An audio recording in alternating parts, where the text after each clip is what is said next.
Welcome to Embedded FM. I'm Alicia White. Christopher White and I will be discussing things amongst ourselves this week. Oh, on the air. Oh, yeah. Sorry, didn't I mention I that? thought we were just going to have an outro and then we were going to go discuss things amongst ourselves. All right. Well, for that, what do you want to talk about first? Well, you've got this whole ordered list. It's not so much ordered as unordered. I think you put it in the wrong structure. All right. Gosh, I don't know. Well, can I talk about podcast awards first? Yeah, let's get that out of the way.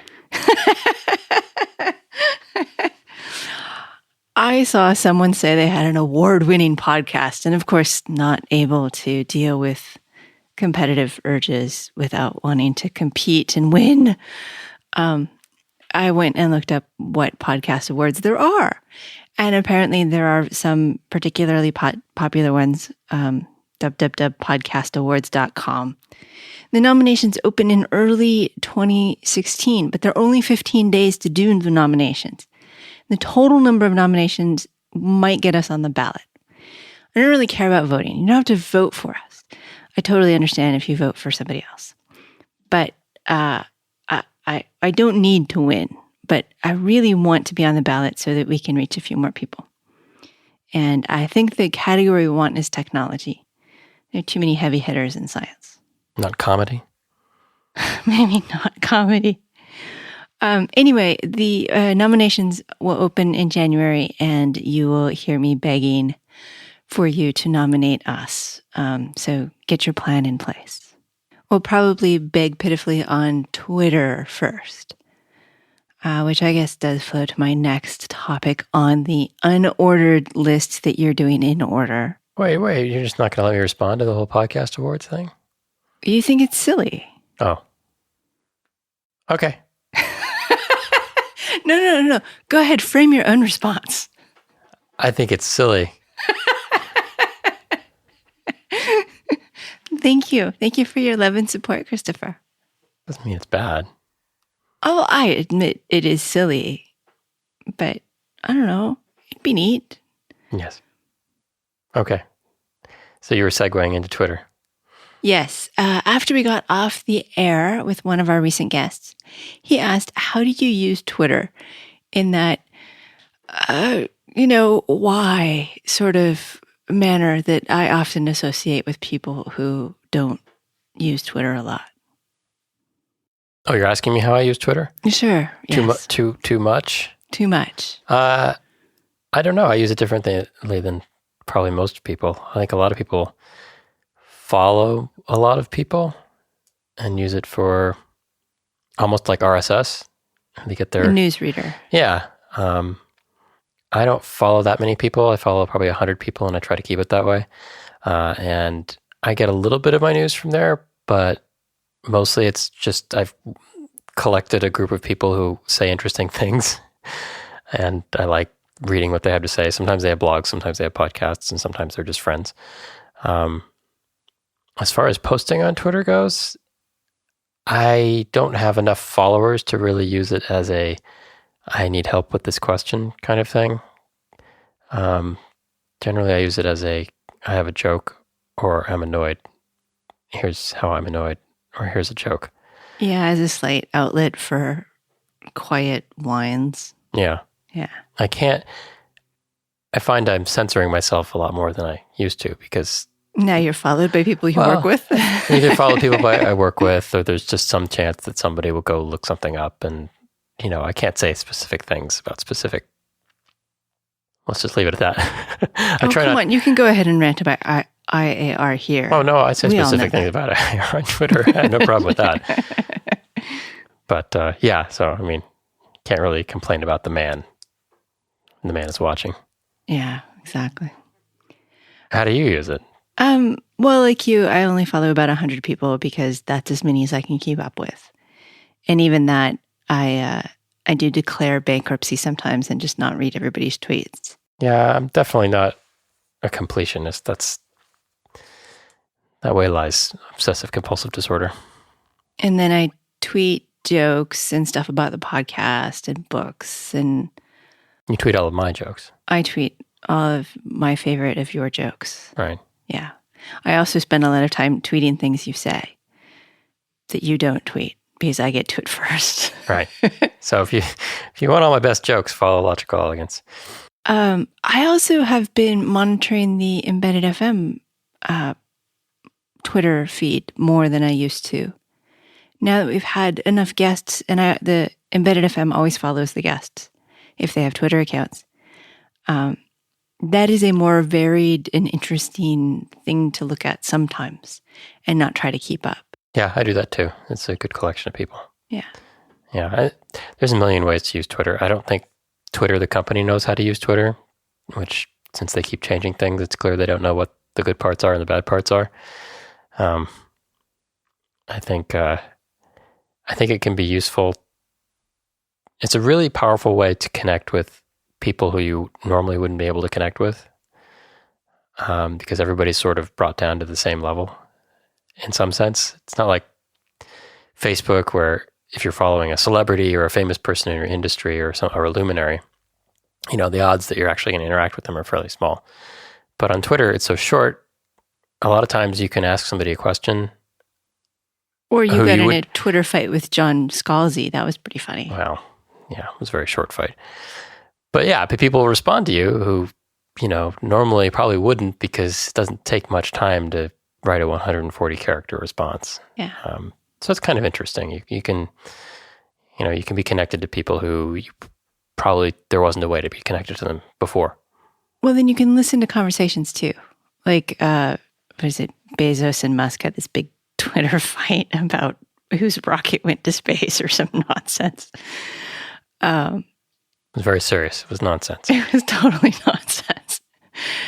And I liked watching some of that, but I also like watching people I know, sort of like Micah Scott, and talking to Lenore and folks over at Evil Mad Scientist, because I don't know, it's just neat to see people I sort of know each other. Yeah. I think once you reach a certain number of followers, things get tricky for a lot of people. So I don't know. I had definitely a brilliant joke earlier today, and I did not put it on because it was completely inappropriate. Well, there's that, but there's also, the crazies come out. Twitter is also full of crazies. So like any other communication medium that's totally open, it's totally open. Yeah. Anyone can talk to you. And, you can block people, but that's after the fact. So, yeah, as far as how I use it as a work thing, I occasionally will post questions. Yeah. And sometimes get really good response, like, what is this chip that I just took a picture of? And I can read the markings, but that doesn't help me. Yeah. It's occasionally useful for asking questions. It's more useful when people post articles. Yes. And the articles turn out to be useful. Yeah, I'd agree. So, use Twitter or don't. Yeah. Speaking of articles posted, some other podcast, The Amp Hour, had a segment on languages, which sort of came up at the same time somebody else was talking to me about modern languages and embedded systems and how important JavaScript was going to be to the future of embedded. And I tried not to laugh about that, or about D and Rust and all of the other stuff. You had a very strong reaction to the Amp Hour segment. It's not strong. I was measured. Really? Because you stopped them from playing like 4 times so that you could. So, allow me to misrepresent what they said. Yes. So they had Chris brought up a link, and we'll put it in the show notes also. It was from Cora, I think. Well, that's not no. What? Which language has the brightest future replacement of C? No, bootstrapping a simple compiler from nothing. Oh, okay. That's how those discussions... Well, okay. Part of the discussion was talking about languages in general, but part was also talking about this article, which is on rano.org, about this exercise this guy went through, or girl, to build a language, basically. And they did it in a very interesting way. They kind of started from scratch and started, building it up from machine code, and, building small pieces until they had more and more intermediate pieces, and then, eventually a small C compiler kind of thing. And I think Chris was saying, this is really complicated, and it's strange to see how people do this. And forgive me if I'm misrepresenting what you said, Chris, but I got the impression that they thought that was how languages were created. And perhaps I'm wrong. That's not how languages are created. It's a very cool exercise, but languages are a very top-down development. I mean, there's a lot of fundamental formal computer science things that go into it, and you don't really consider, unless you're doing something very strange, you don't consider the underlying architecture beforehand. And you don't go straight from the compiler even to the machine code for the device in question. There's always an intermediate representation, which is either kind of a virtual machine or another language that's specific to the compiler, that's easier to optimize. Well, yeah. I mean, you think about trying to write C compilers for 5 different chips, an 8-bit and a 32-bit and everything. You don't want to have to do that natural language processing to machine code-ish thing. For everything. For everything. You would rather go to an abstraction layer. Right. So they go from high-level language to some abstraction layer, which sometimes it's very abstract. For C++, it can be another object-oriented kind of thing. For a lower-level language, it might look similar to assembly language, but for a chip that doesn't really exist. And then they can do an optimization pass on that code. And then there's another pass where they actually do code generation, which goes for your target. Object generation. Sure. Sorry, code has too many meanings here, so I was trying to... And that might be another optimization pass where you can start taking advantage of things that are specific to your particular ARM or x86 or whatever.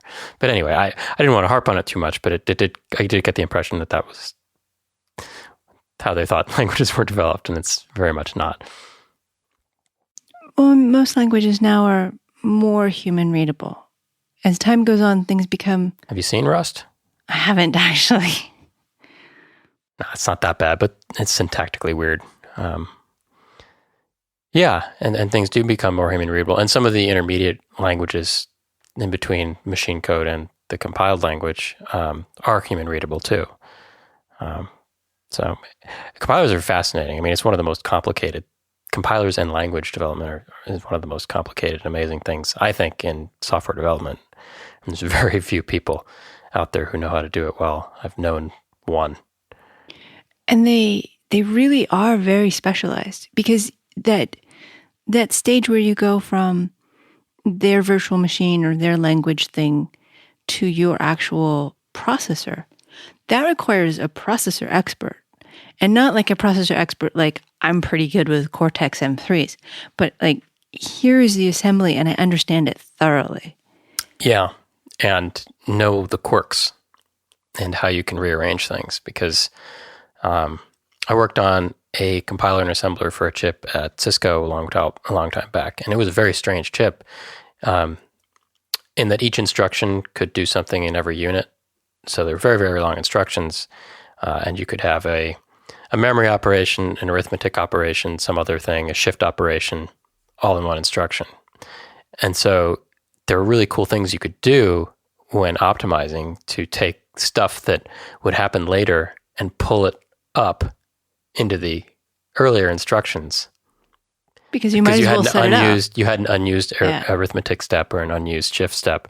So that was really complicated. So that's an example of, taking very specific knowledge about how the chip works and taking advantage of it at the lowest optimization level. And if you output your list file, like if you compile your C file, you can get a list file, which is the assembly. And you can see that sort of optimization in the assembly if you know how to look for it. Right. But you can't usually see the intermediate language. I don't think so.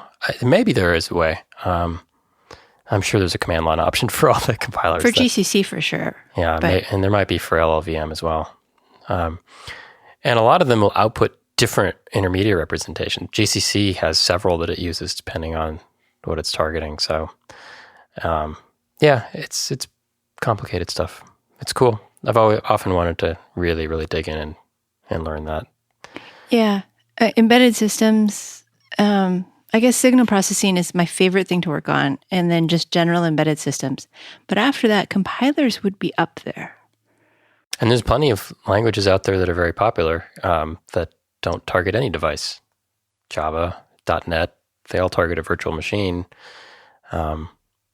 which is non-existent, and it runs, a runtime and runs a bytecode that comes out of the high-level language but doesn't actually target your chip. So the second question, I think, was partly, I think you were alluding to it, was why aren't different languages besides C used more in embedded? Is that what? Yeah, that was, somebody was telling me about how important it was that Python be covered in embedded systems and JavaScript. And I nodded along politely and waited until I could hang up the phone to laugh hysterically. Why would you laugh? Well, I mean, because I have reasons why those are all very important to know, even as an embedded systems person. Oh, I agree that it is important to know Python. And I learned Python, and I'm not as good at it as I want to be, but it is certainly something I spend time on. JavaScript is sort of in the same boat, but I don't work on JavaScript. I just wait for it to require immediate action, and then I learn what I need to and go on. Because Python is great for doing tools, and you have to do tools. You can't get around, your data's not in the right format, your code needs some test that requires a generation of a whole bunch of files, your images aren't in the right order. Python is great for those things. JavaScript is really good for when you need to interact with the world, when you need to write a test script because you have an Internet of Things widget, and you sure, it will attach to a smartphone at some point, but JavaScript is what you use on your computer to test your device. So I get all that. But I don't run those on my system. So here's why I think C is pervasive and stays that way. One is kind of going back to the compiler issue. I think it's easy to optimize C. It's easy to take C and perform optimization steps that might target different chips. If you had a much higher level language, it's probably a much more difficult task to try to produce optimized code for a Cortex and an A7 and an x86 and whatever other that I pick.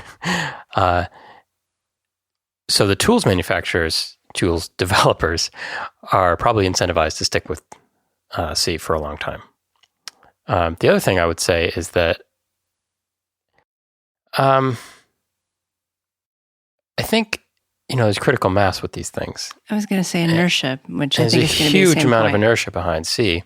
And unless you get a player that says, and I think Chris and Dave both said something similar, if you get a player who says, this is going to be the language for my device, it's just, there's no reason to displace it unless there's some incredibly compelling feature of a new language, which, there are a lot of languages out there, but they're all variants on themes. Some of them are functional, some of them are imperative, some of them are object-oriented, some are not, and then some mix and match. But there's nothing out there that says, oh, if I did this, then all of my problems are solved. And there's various attempts to fix things, like Rust. One of the claims to fame of Rust is, we're going to fix all your memory management problems.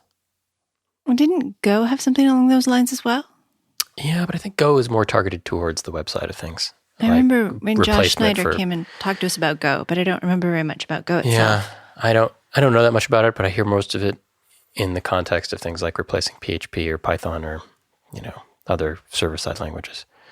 So C's got, just a huge amount of inertia behind it. And people keep trying to change. I know they were laughing at D, and I laughed too because they had just heard of it. But I remember a colleague, telling me to go look it up in 2005. I mean, it's been around forever.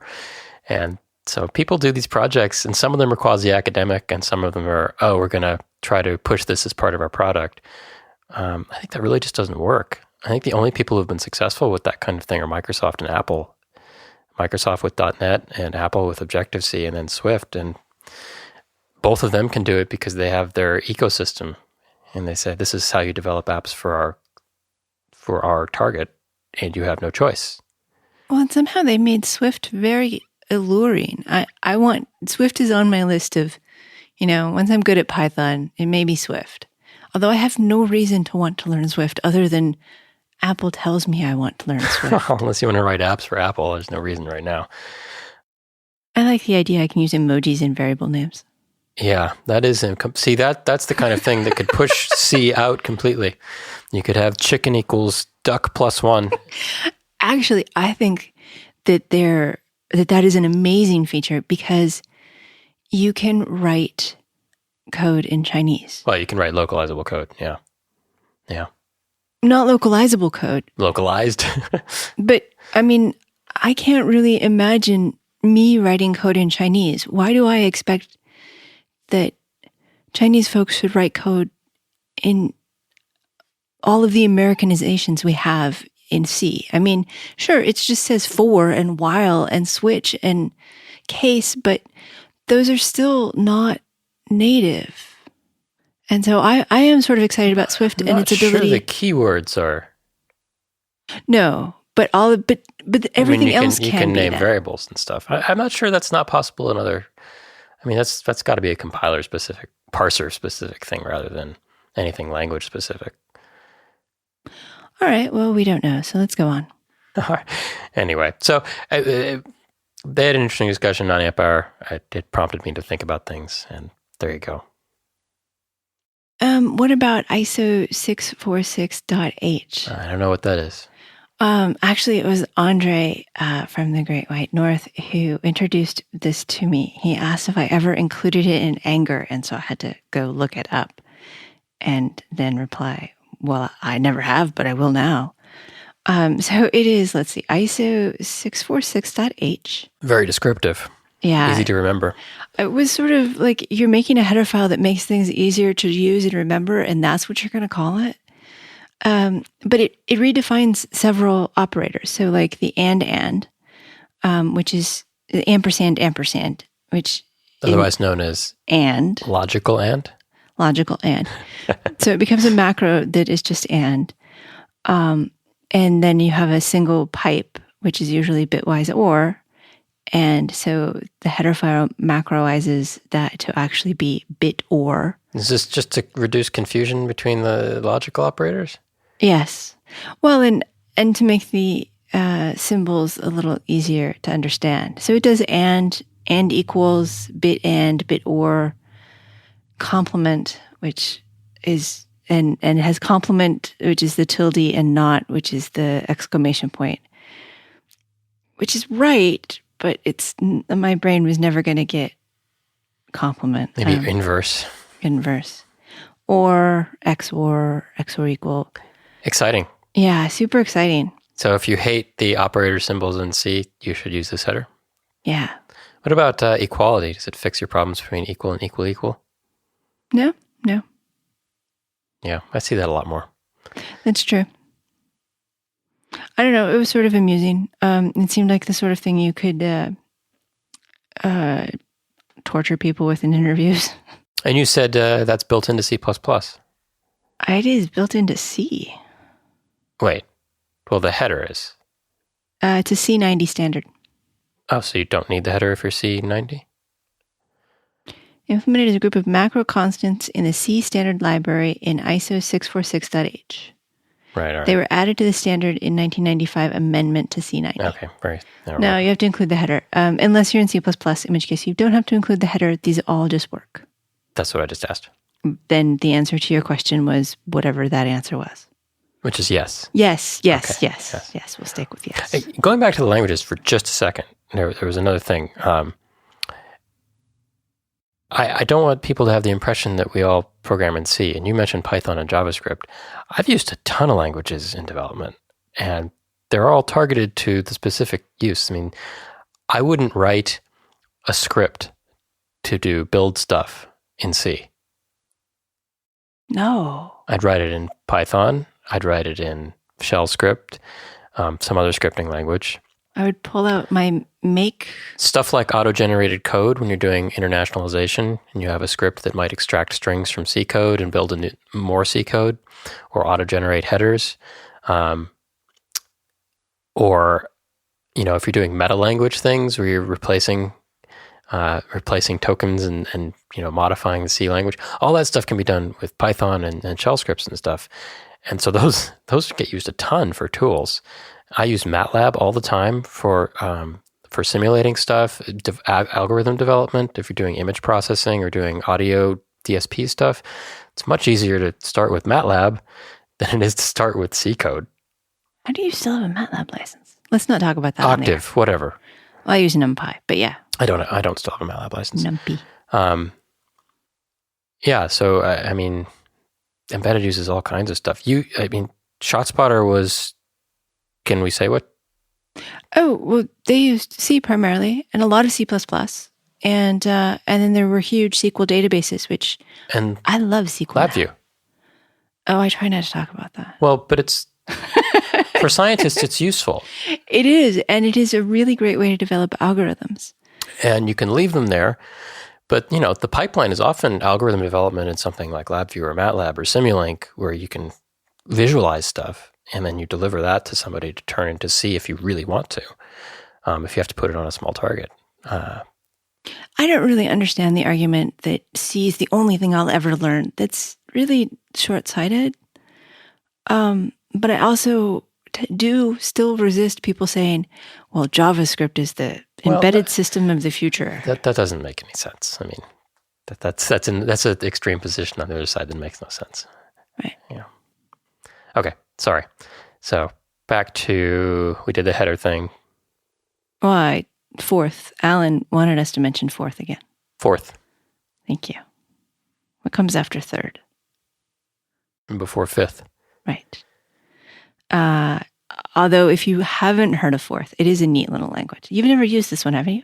Not since I was a kid. Like Apple II, I think there was a fourth thing for Apple II and played around with it a little bit, but it's a very, if I remember correctly, it's very compact. There's only a few keywords. Yeah. Reverse Polish for RPN, the yes. arithmetic, and it's very close to assembly almost in its bare stripped downness. And so the way that I've come across fourth most often is that an electrical engineer will need to deal with a small processor, 8 or 16-bit, and won't want to involve the software people until the board is up a little bit. And so they port their own, probably ported from 6 other projects. It's their version of fourth, and they port it to their new board, and they use that to test it out. Yeah, because I think it's pretty damn easy to write a fourth compiler. It is small. It is really pretty small. You can do a lot more with it. You can add, I want to say standard I/O, but that, of course, that's C. You can add printfs and everything, right. Serial port stuff. But it is a nice, small, there is no compiler for my system, and I need it to come up sort of implementation. Yeah. So, yeah. I like fourth, although I haven't used it in years. Going back to the article that Chris and Dave posted or linked to, that's a great thing to go backwards from too if you're trying to learn an architecture, is to get fourth up and running on something. Yeah. Yeah, I would rather do fourth than just about any other thing because it's big enough to be hard and small enough to be useful. Yeah. Wait, no, it's the other way. I don't know. It was a right combination of difficult. I feel like we should mention Fortran. I haven't used Fortran in 17 years. Still big in science. It is still big in science. We were talking to Karen Schell. She was on talking about climate studies like a year ago. And Fortran. The other thing I will say is that if you do learn more than one language, it gets easier to learn more than 2. There's, like I said before, there's very high-level kind of conceptual arrangements of how languages work. And once you understand those, a lot of it is just syntax. Syntax and idioms and libraries. Yeah. Python, okay, fine, the basic syntax I'm good with, but the idioms for how you get through a long list of things just sliced the right way. And that always sort of, I never get that right. Well, and that's the kind of thing where you use it more. But it's not like moving from a foreign language to another foreign language. It's not like moving from English to French even. Oh, it's like once you learn a Because nice computer language, you've got all the Romance languages. I can take almost any new language and read code and kind of make sense of what's happening. I can't look at German and make any sense of what's happening. I'm sitting here thinking about Perl. Besides Perl. Besides Perl. Which is a very useful language. Perl, as has been described, as a write-only language. Yes. Perl in assembly. Yeah. Okay, enough about languages. Okay. Listener emails? Sure. Tom asks, in a previous podcast, you've covered quite a bit about how software engineers can get into the hardware side of things. Do you know any good resources for people that want to go from an electronics degree and have picked up software along the way, but don't have more formal learning? And so he wants to know about how do you actually teach C from the ground up for an embedded slant? Do you have anything? I mean, my book tries to do that. I'm but really it's conflicted. Not quite what he's asking. I'm really conflicted because I think you can learn to program by yourself on projects and with stuff you find. But I'm going to say I really feel like a little bit of formal computer science is better to start with than saying I'm going to go learn C. I think an introductory computer science course is more valuable as a foundation. Even if they're doing it in some lame language, like... I don't care.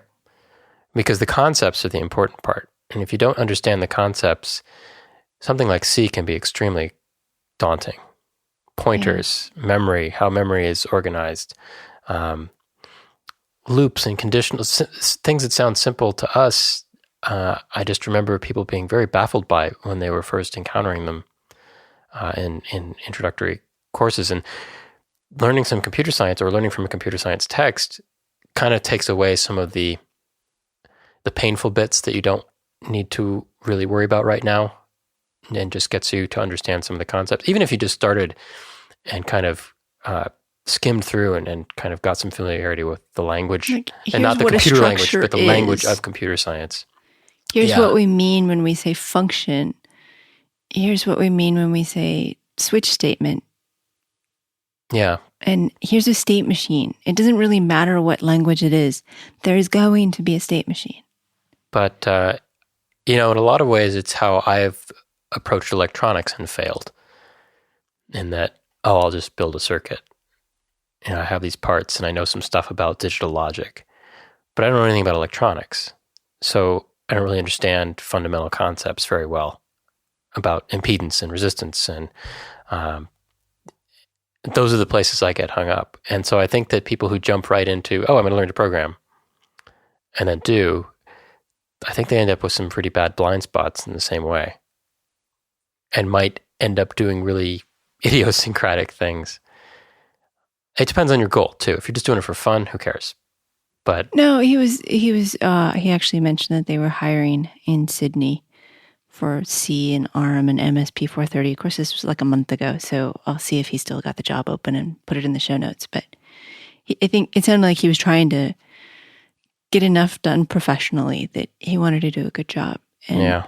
And I don't know, I don't know what his background is. Maybe he's already had that course. I think most people who come out of university have had a introductory computer science course, no matter what degree you take. That's STEM. I mean, if you're asking about the details of C, I learned from Bjarne Strusup, and it wasn't that bad. I'm not going to say the name again because I screwed it up, didn't I? I don't know. It was just fun. Yeah. Yeah, well, he's asking further here, something that covers things like when to use volatile static, etc., but also writing C for embedded versus PC. All the resources I've found point generally start okay, and then they start argv, argc, and mallocing things. Yeah, I don't. Do you know any books that are C for embedded programming? I know Riley has one, I think, but no, maybe not. I can't think of one. Okay. Oh, look, maybe there is one and I'm just not thinking of it. Actually, I'll look on my bookshelf first before I look online. But no, there isn't a great resource that I know about that is here, you're an electrical engineer, here's C. In my book, I tried to do, you're an electrical engineer, here's the theory of computer science in a way that won't make you totally barf. But I didn't cover C. That's been one of the criticisms of my book is that it has so few actual code examples because I didn't want to get bogged down in languages. Yeah.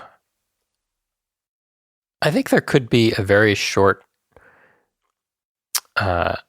description of important things in C for embedded programmers. And he says it here, volatile, static, things like dynamic versus static memory.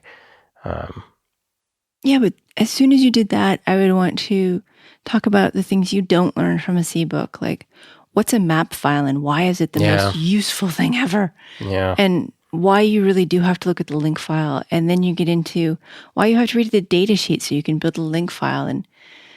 And now you're at a book and you only spent like 10 pages on C. Which, by the way, the answer. C is not the hard part. C is not the hard part. C, that people get caught up on languages. Yeah. And I don't think C is the hard part. It doesn't matter what language you're developing in. It's the entire ball of wax that's the hard part. Okay. Well, let's call that answered. None of which I learned in school. You went through a different track. We had a software engineering class where it was where they introduced version control. That's not a map file. No, but that was the class where they talked about some of those other professional things you find out after you get out of college. And I know link files were discussed there. Really? Because none of us understood why we would ever use them until one day I saw an embedded system like, oh! What class was that? It was called software development because they weren't allowed to call it software engineering because it was in the CS department. All right. That was one I didn't take. It's probably the only CS course I didn't take. Math majors. Moving along. Joe asked if I would care to elaborate on my OpenOCD rant, which I started at some point and then just kind of fizzled. Elaborate away and I will sit back and enjoy my beverage. I was actually going to say no because it had been so long since I used OpenOCD that I figured my information was all out of date. And it had been 6 years since I tried it last on an Atmel ARM something. A 4004? I don't remember what it was. And it was annoying then because it would crash randomly and GDB would work for a little while and then GDB wouldn't. And I didn't know where my problem was. Was my OpenOCD daemon crashing or was my board crashing or was my software or electrical? It was just hardware and software are hard enough without adding another variable of what is your JTAG doing today. And so I figured this was all old, OpenOCD, it's been years. It must have fixed them. Yeah, I had occasion to use it last week. I spent about 45 minutes trying to get my board to boot for the first time. And it was a pain in the neck. And I don't know what happened. But the thing that finally fixed it was figuring out that OpenOCD was not starting properly. OpenOCD was starting and then crashing.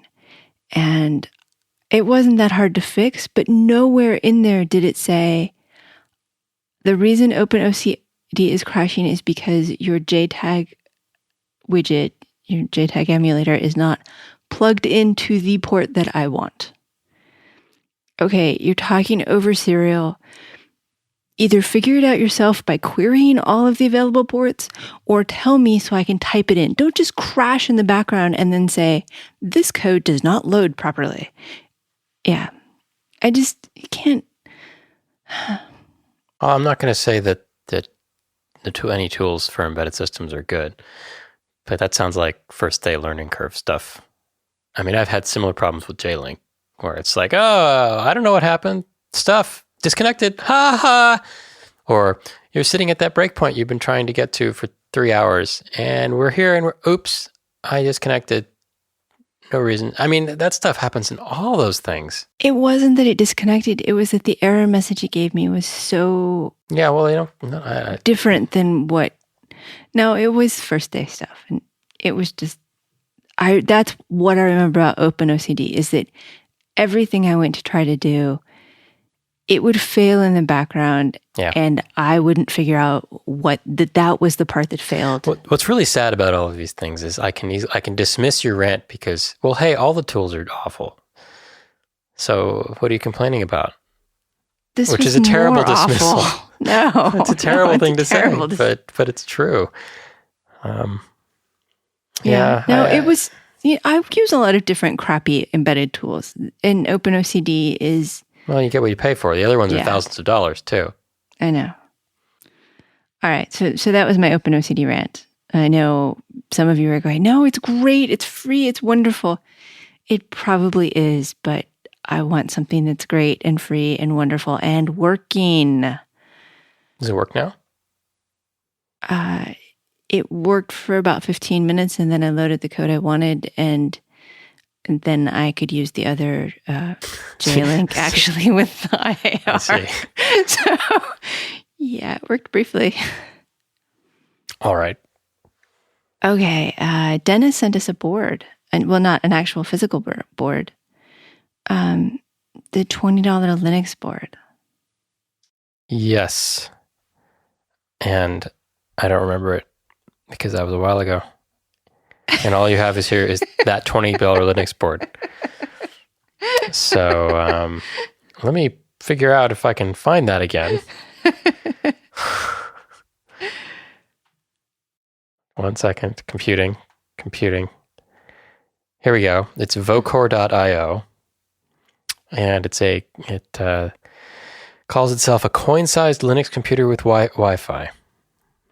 $19 MIPS. $19 MIPS core Wi-Fi. It's on a little tiny board with breakouts along the edges, and it looks pretty darn cool. USB, Ethernet, I2C, SPI, etc. Open source. It's designed to run the Open WRT router thing, so you can turn it into a Wi-Fi router. Stick it on your dog or something. Yeah. The tiniest router on the earth. I bet we could find a smaller one. It was pretty tiny. So you were going to have an existential crisis over this thing. I was thinking about it, yeah. Go for it.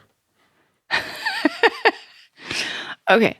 So the ESP8266 is the little $4 Wi-Fi chip that's pretty cool, and slapping that thing on everything makes me believe they're painful. We're going to have 3 trillion Internet of Things devices next year, or something that sounds very markety. And the ESP really was sort of an eye opener for, okay, yes, but this is $20, which is still, I mean, it's pretty expensive, but it's a Linux $20. box. I'm just going to go back there. $20 is pretty expensive. Well, compared to... Do you remember what a dev kit cost 10 years ago? This isn't a dev kit. I mean, it is a dev kit, but it's... Just saying. It's an OEM part. I mean, the idea is you buy the whole thing. It's $19. And it's $19. And on some bombs, that dollar would make a huge difference. But if Linux... I mean, maybe I should give up on C and start... Wait, C? Start doing everything in Linux and Python and all this stuff. I mean, if Python's Linux still going to be slow. Oh, there's that. I did discover that with Raspberry Pi, yes. I'm boggled. It probably isn't very power efficient. That's our last thing to hold on to as embedded software engineers. It's probably not very power efficient. The only thing keeping us from turning into Linux developers is probably not going to work very long on a battery. It is. So we've got maybe 2 more years left. That's my fear. But yeah, that'll be in the show notes. I thought it was pretty cool. Thank you, Dennis. It's pretty cool. It's real. They have a forum. Seems pretty active. It's all open source, I believe, like open source hardware as well. So, yeah, it's terrifying.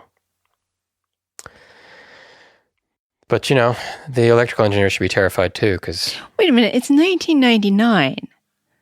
I actually didn't see that, but all right. Yes. Yeah. So our podcast in 2017 will probably be called the Linux something podcast. Expect that change. Not me, man. FreeBSD. Let's see. Star Wars is coming out. That is true. Were you aware of that? I was not aware of that. Yeah. Is it they're just re-releasing one of the old ones or something? Or is it a new cartoon thing for another TV series? Apparently, some people out there, some people we actually know and talk to regularly, don't really remember what they need to know about Star Wars and want to know if they have to go back and watch the whole prequels. The what's? So you're not participating in this part of the show, are you? I'm not sure what this part of the show is about. Star Wars. Oh, okay. Yes, Star Wars movie. There's a movie coming out. Yes, Yeah. it's going to be after. Okay, so there's the main ones, 4, 5, and 6. You honestly believe that nobody knows all of this? I'm telling you, people asked. Who? What people? I didn't want to name names. Yeah, okay. So in 1977, there was a movie called Star Wars. It was later renamed to Episode 4, A New Hope, to fit in better with Empire Strikes Back, which was its sequel, which came out in 1980. That movie was further followed up by Episode 6, Return of the Jedi, previously named Revenge of the Jedi about a month beforehand, but changed because it didn't make sense for some reason. Revenge is not a Jedi concept, Sure. despite the fact of what happened with Anakin Skywalker and those right. little... Sure, George Lucas. And that was the end of the series. There was some other stuff that happened in the 90s that we won't talk about. Those are known as the prequels. It's okay to skip those. No, I was talking about the special editions. Oh, I see. Okay. So, so there's a movie coming out that is set 30 years. Which is actual physical approximate time. calendar time after the Return of the Jedi movie. So in order to be fully prepared, you need to watch episodes 4, 5, and 6. And we can sum up the prequels. No. Oh, no, I can sum up the prequels. Obi-Wan summed up the prequels in episode 4 in like 30 seconds.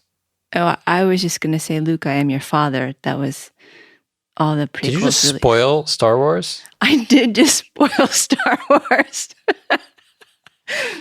Anyway. But I will not be spoiling The Force Awakens for anyone. I can do it. Go ahead. Let's hear. So Jar Jar, who was a prequel character, wakes up after 30 years in cryosleep.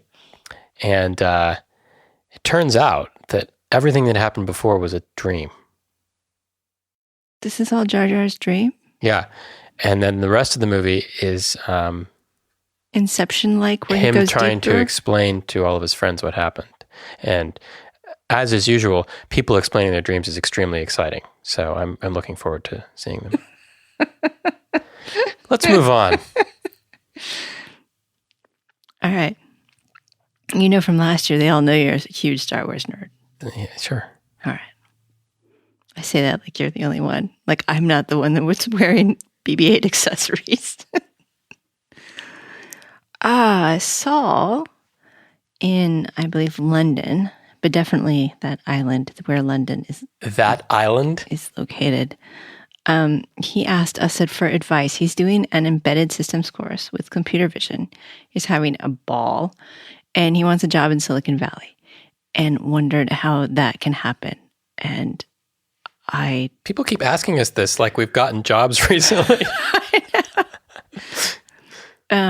I think that if you are not a U.S. citizen and you want to work in Silicon Valley, higher education is the way to go. Either that or a big company who can sponsor you. Yeah.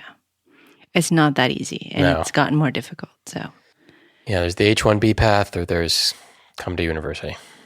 Yeah. Oh, well, there is the international exchange program. Spend a year going to uni here. Right. Yeah. Stewart found the JY901. It is an InvenSense MPU 6050, which is an inertial sensor and a small micro, and it's all put together on a board, and it's got sensor fusion, serial output, and it was sort of cool. Its manual and getting started guide are on Scribd. Why Scribd, where you have to pay for it, but you can actually read it there. You just can't download the PDFs. Yeah, it was sort of cool, but those So wait a minute. those manuals were It's an actual MPU 6050 or is it machine knockoff? translated. It seemed to be an actual From InvenSense. from InvenSense. Why is it all in Chinese? I think because the micro and sensor fusion manufacturer all right. is Chinese, and that's who they want their market to be. So you get that thing in the $20 Linux board and you're done. Yeah, you can rule the world with those. Depressing. A little bit. It's kind of like having your job replaced by robots. In one way, it's very exciting because of robots, but Yes. then no job. That part's less exciting. I gave away Wendell's book. I gave it to Jonathan in Zimbabwe.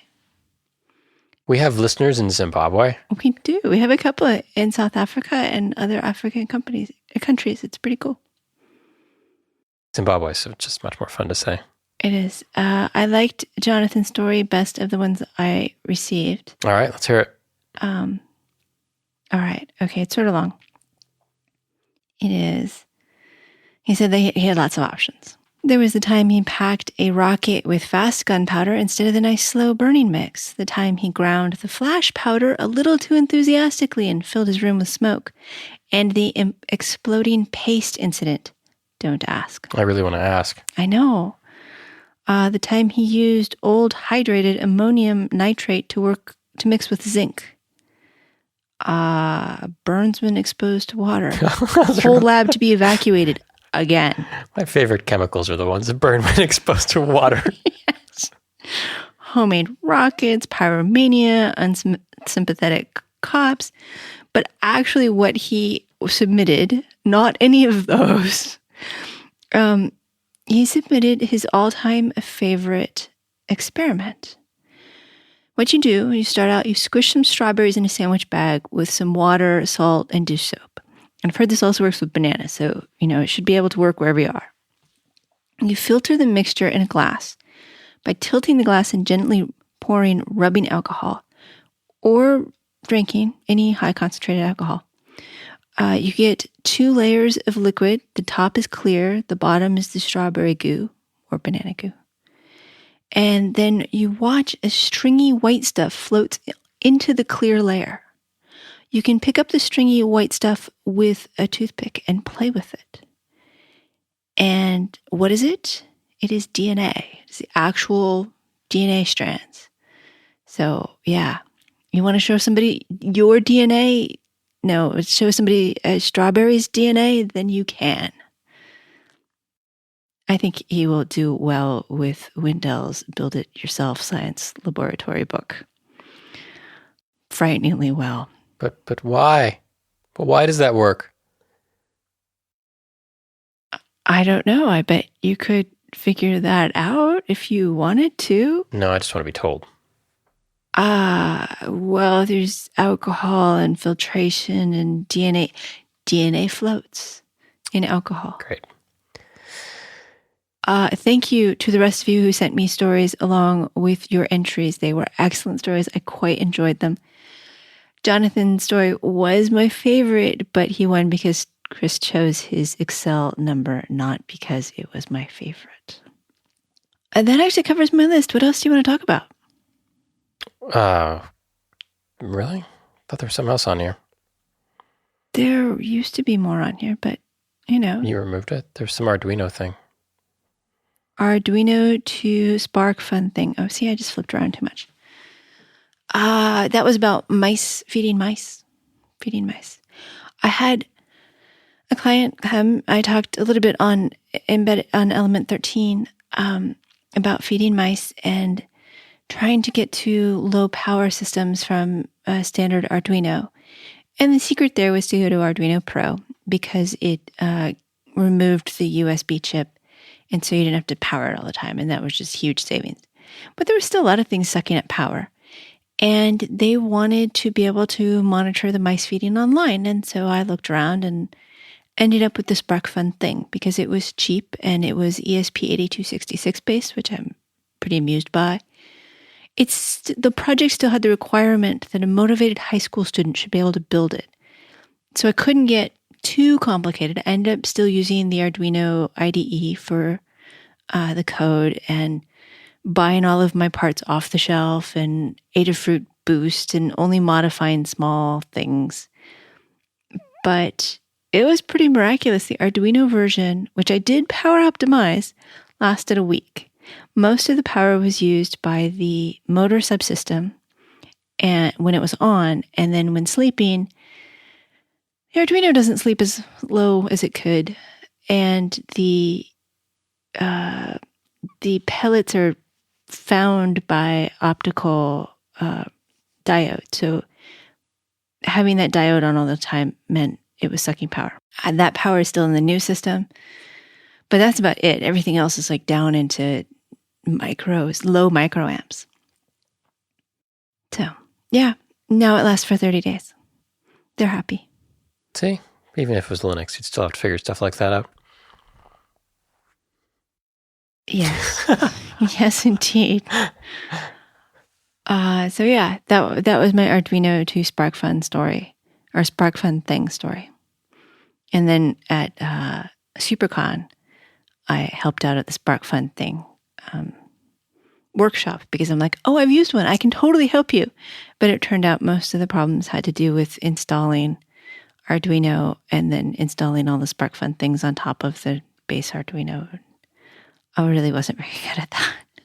There was that one person who, I apologize if you actually listened to the show, but yeah, after I suggested he reinstall the driver, and then I suggested he close and restart Arduino, and then I just gave up and said it suggested he reinstall his Microsoft operating system. Which is always a good thing to do. I don't know. Reinstall it with something other than that. That was maybe not helpful. Alrighty then. Well, should we wrap up for Thanksgiving? Happy Thanksgiving, everyone. Yes, if you're based in the U.S., this weekend will be a long one. And you can shop. And remember, if you want to buy a Glowforge, you can still use our link. And to the person who actually did, thank you. All right, I think that we'll call it.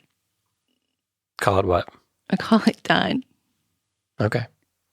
Thank you for chatting with me, Christopher, and for producing the show, and for unpacking your whole studio. It looks wonderful.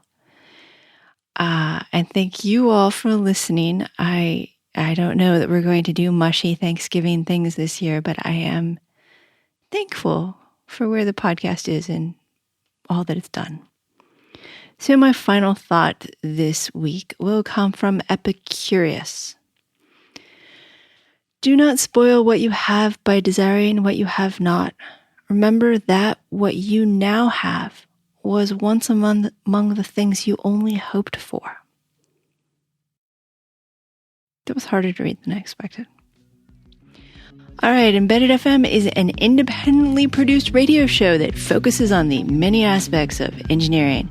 It is a production of Logical Elegance, an embedded software consulting company in California. If there are advertisements in the show, we did not put them there and do not receive any revenue from them. At this time, our sole sponsor remains Logical Elegance. Bye. Bye.